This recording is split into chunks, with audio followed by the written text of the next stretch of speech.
महसूल मंत्री चंद्रशेखर बावनकुळे यांच्या एका पत्रामध्ये भाजपा आमदार नरेंद्र मेहतांचा भूमाफियाचा उल्लेख असल्याचा दावा काँग्रेस नेते नाना पटोलेंनी केलेला आहे। मीरा भाईंदरमध्ये नरेंद्र मेहतांनी भूखंड लाटल्याचा आणि 400 ते 500 कोटींहून अधिक स्टॅम्प ड्युटी बुडवल्याचा आरोप केलाय। बावनकुळेंनी मात्र हे सर्व आरोप फेटाळून लावलेले आहेत।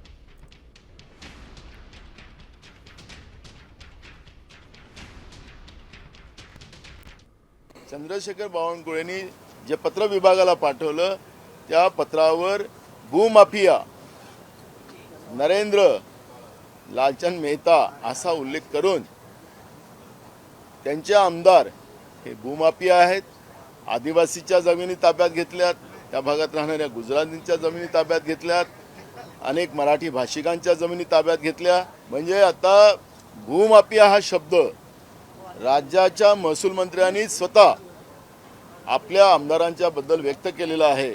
नाना पटोले हे राजकारणापायी